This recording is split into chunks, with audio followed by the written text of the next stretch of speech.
السلام عليكم ورحمة الله. ازيكم يا حبايبي؟ عاملين ايه؟ يا رب تكونوا بخير. وحشوني قوي قوي.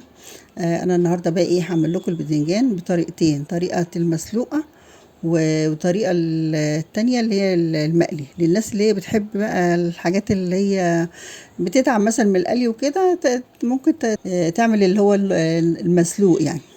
وعايزة اقول لكم بقى ايه، الاتنين طعمهم احلى من بعض، يعني المقلي او المسلوق.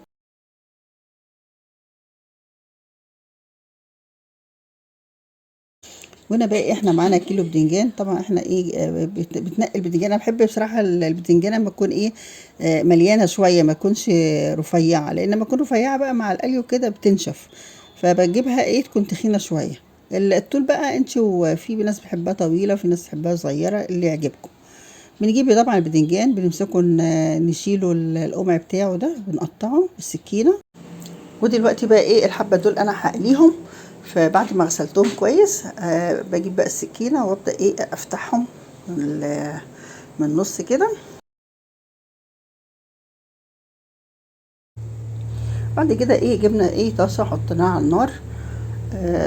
يعني ايه تبدأ تسخن وكده، ونبدأ ايه نحط فيها ايه البدنجان. طبعا بعد ما بحط البدنجان من مش بنعلي عليه النار، بنوطي عليه النار عشان ايه ما يتحرق، يعني ايه هتبص تلاقيه اتحمر بسرعه، وفي نفس الوقت من جوه هيبقى ايه هيبقى ني. فانا ايه بوطي عليه النار. وبعد كده ايه هنا بقى ايه نبدا نقلبه. خلاص كده ايه استوى من الناحيه دي، نقلبه على الناحيه التانية. وهنا بقى ايه خلاص استوى، هنبدا بقى ايه نطلعه.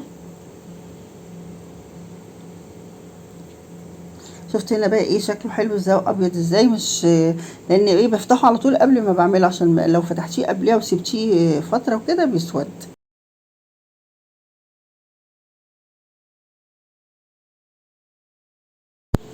وهنا بقى ايه نيجي اللي هو هنسلقه.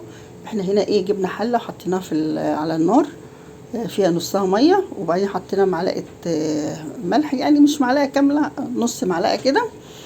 وحطينا ايه نص ليمونه، ونبدا بقى ايه ننزل فيها البتنجان. وهنا بقى ايه بنحطه على النار اول ما بيغلي، بنوطش عليه ونسيبه من ايه من 10 دقايق لربع ساعه، لغايه ما تجسيه كده تلاقيه يعني مستوي. طبعا ما نسيبوش كتير على النار عشان ما يتهراش.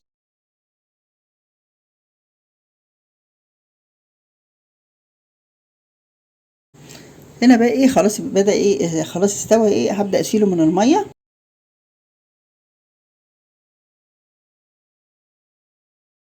شفت بقى ايه شكله ابيض من جوه ازاي؟ الليمون برضك بيبيضه لما تحطيها في المية.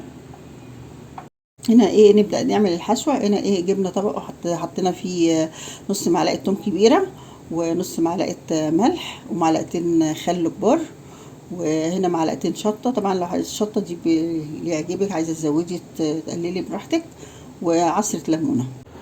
وهنا بردك ايه ممكن تحطوا كمون، بس انا مش بحب الكمون. انا ممكن اعمله مثلا حد ما بيحبش الثوم والحاجات دي، ممكن اعمله كمون وشطه وملح وكده. ممكن اعمل. وهنا بقى بنفتح البدنجان ونبدا بقى ايه نحشيه. والحشوه دي ممكن تعمليها بقى ايه، انا بعملها في الاتنين، يعني في المقلي والمسلوق. وكده بقى ايه شكله في النهائي بقى، شوفي شكله جميل ازاي. وسلام بقى ايه مع حبه فول كده وفلافل، اي خضار ممكن. يعني بيبقى طعمه حلو قوي. هو بقى اللي بيحلي الاكل بقى جنب حبه ملوخيه كده ولا باميه، يا سلام. وده بقى ايه كان فيديو النهارده حبايبي. لو عجبكم في الفيديو ما تنسوناش في اللايك والشير والاشتراك في القناه وتفعيل الجرس عشان يوصل لكم كل جديد. والسلام عليكم ورحمه الله وبركاته.